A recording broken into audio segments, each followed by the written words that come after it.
sejak pemerintahan Jokowi ini adalah petanya yang salah. Jadi map yang ditaruh di atas mejanya Jokowi ini salah. Peta ini diajukan oleh para Taipan, ya. Mereka memberi gambaran situasi, ya kan? Para Taipan ini, seluruh Taipan Indonesia yang berdiri di belakang Jokowi ini ada Taipan binaan Amerika, seluruhnya. Siapa yang bukan binaan Amerika di antara Taipan sekeliling Jokowi ini? Mereka ini senantiasa mau ngebergen terhadap apapun perkembangan situasi internasional. Cina masuk, kalau bilang sama Cina, kalau lu nggak sama gua bikin kacau. Amerika masuk, kalau lu nggak sama gua bikin kacau. Dia bikin kacau di sini. Taipan ini kerjaan bikin kacau. Dia mengacaukan keadaan supaya siapapun rejim berkuasa tetap bersandar sama dia. Nah, dilalah para Taipan ini sedang menghadapi masalah keuangan yang rumit. Maka tadi adalah penjarahan uang-uang jam sostek, BPJS, apa dijarah semua sama mereka ini. Taspen, jam Askes, Asabri diambil semua mereka. Mereka berusaha, mereka memakai semua sumber daya ekonomi ini. Yang tadi dibilang Bang Isan, sebetulnya mereka kaya itu dari BUMN ini. TPPI aja udah jadi sampah, udah jadi bangkai, dibeli lagi Pertamina. Siapa yang lakukan? Bisa sampai begitu mereka sekarang ini. Nah, Taipan yang menyerahkan map kepada Jokowi karena mapnya salah, maka kelirulah semua langkah presiden ini. Ya kan?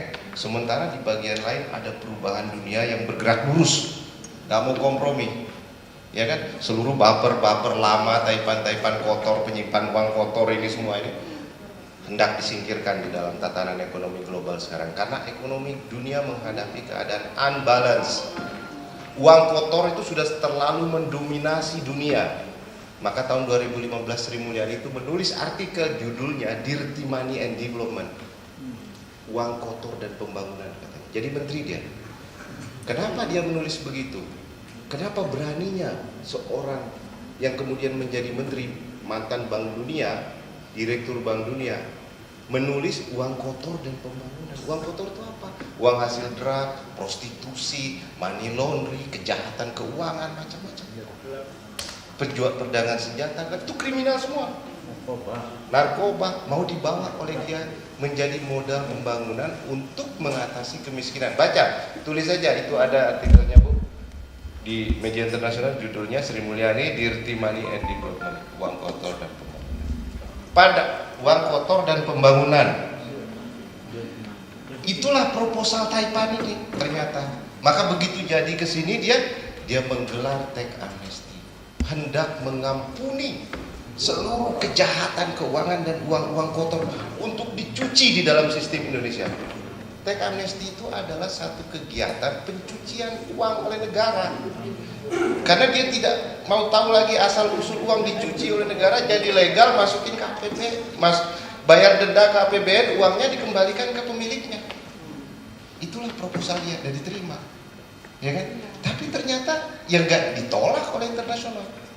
Nggak mau uang masuk, katanya janji 10.000 triliun masuk, nggak mau. Karena uang ini sedang dihadapkan oleh gerak lurus perubahan, namanya transparansi, ICT, Automatic Exchange Information, dan satu lagi, adanya mekanisme pertukaran informasi keuangan yang didasarkan pada pemidanaan kasus kejahatan keuangan seluruh dunia sekarang sedang berlangsung, namanya MLA, Mutual Legal Assistance.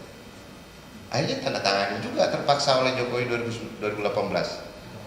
Awal 2019 mulai akan dijalankan, tapi tidak dijalankan, justru mereka menjalankan tax amnesty. Karena map dari para Taipan ini tax amnesty, nanti uangnya masuk Pak. Sekarang map lagi ditambah lagi, omnibus law, map baru lagi ditawarin. Padahal udah dikasih tahu kan begini caranya. Caranya jalankan MLA, sita semua uang itu. Kan tinggal dikasih datanya Mas Wis. Sudah ditandatangani lagi. Apa yang ditandatangani Jokowi kalau bukan tentang data-data itu? Pertukaran itu yang ditandatangani Menkumham. Pertukaran informasi berbasis informasi kejahatan keuangan berbasis pemidanaan kasus kejahatan keuangan.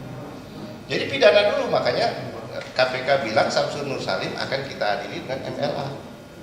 Seluruh kejahatan korupsi BLBI yang segala macam yang diperkirakan uangnya disimpan di internasional itu ada 4.000 di Singapura dan ada 9.000 di Swiss, 9.000 triliun. Jalannya sudah ada untuk perubahan, tapi Jokowi memakai peta para Taipan, mengampuni kejahatan keuangan mereka, memberi konsensus sumber daya alam lebih jauh lagi kepada mereka. Kalau mau ditanya jalan keluarnya, gampang Jokowi bikin jalan keluar. Petanya Taipan ini buang, map yang disodorkan mereka buang. Enggak, kalian nggak jalan. Teks amnesti nggak jalan, paket kebijakan nggak jalan. Itu peta Taipan semua, itu mapnya Taipan semua. Lalu omnibus law pasti berantakan lagi, menambah tadi yang dibilang Bang Isan, menambah ketidakpastian regulasi, menambah ketidakpatuhan kepada regulasi. Dari bayangin aja 76 undang mau disatuin. Kita aja buat ke MK sama Pak Din cuma satu kata kita buat, kata dapat, kata ini gitu kita dihapus. Dia enak aja 70 mau disatukan. Orang gila. Amandemen gede. Itu namanya. Mending kembali ke Undang-Undang 45, kembali ke GBHN ya kan? Wah itu baru benar Jokowi. Sekarang dia keluarkan dekret, kembali dia ke Undang-Undang Dasar 45, lalu kembalikan fungsi MPR, MPR menetapkan GBHN, dia nggak perlu omnibus law, selesai semua. Kenapa dia repot-repot ngikutin jalan Taipan yang sudah 3 kali salah? Nah, paket kebijakan 14 salah semua, nggak ada hasil sama sekali. Ya kan? Tambah lagi teks amnesti 0 tambah kosong, nggak ada hasil sama sekali. Sekarang dia mau bikin kacau lagi pakai omnibus law, bikin gejolak sosial, bikin kerusuhan seperti di Hong Kong, bikin lagi seperti di India, bikin lagi seperti di Amerika Latin. Sebab kalau ada kerusuhan Pak, uang enak dia masukin. Dia bisa bikin kacau, dia bikin kerusuhan lalu masukin uang dia. Jadi hati-hati dengan skenario kerusuhan. Itu proposalnya Taipan. Bagi saya Jokowi perlu untuk berpikir sehat, ya. Buang semua peta-peta para Taipan ini, map-map yang disodorkan mereka ini semua penipuan. Yang perlu dia lakukan sekarang adalah membenahi jalannya negara, bukan omnibus law tapi kembali ke Undang-Undang Dasar 45. Kembalikan fungsi MPR, tetapkan GBHN, selesai semua. Urusan kekacauan konstitusi bisa ditata kembali lewat jalur itu. Saya kira itu jalan keluarnya. Masalah orang, udahlah nanti orang lahir sendiri. Yang berani-berani akan muncul. Yang jagoan-jagoan akan muncul sendiri. Tidak usah kita cari-cari orangnya. Gimana Bang? Makasih. Jadi bentuk apa penderitaan rakyat ini nanti kembalikan? Enggak, yang menderita sekarang ini enggak rakyat. Yang menderita ini adalah elit. Yang menderita ini para Taipan. Mereka ini tersandra, benar-benar tersandra. Mereka nggak bisa bergerak sekarang. Maju kena, mundur kena. Oh mereka paling sengsara Bu. Orang punya duit akan kehilangan duit paling besar itu paling sengsara. Iya kan?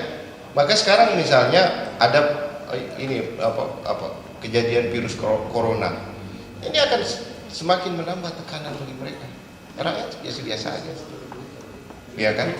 Yang paling menderita sekarang di era-era pembersihan seluruh kejahatan keuangan secara internasional ini adalah mereka, karena mereka akan kehilangan posisinya sebagai baper politik, habis, dipermalukan, bisa dipenjara, bisa dipidana, bisa diadili, bisa masuk bui.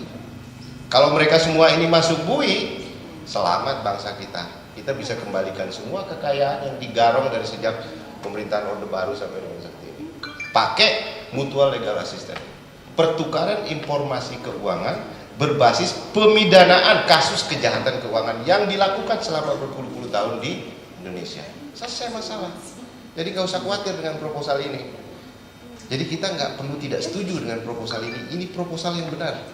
Masalah Jokowi akan selamat atau enggak itu urusan dia lah. Kalau dia bagus, kembali mengabdi, kembali berpijak kepada Pancasila, kembali kepada spirit pembukaan Undang-Undang 45, insya Allah Jokowi selamat. Tapi kalau dia menyimpang terus, pakai petanya Taipan terus, ya nggak selamat. Dipermalukan nanti sama keadaan ini. Ya. Saya kira itu. Saya kira udah dijawab, figur atau sistem udah jelas terang-terangan tadi nih, transparan banget. Baik, saya kembalikan lagi ke sana, Mbak Anis, silakan. Bismillahirrahmanirrahim. Ya, memang menyimak seru banget ya dari awal.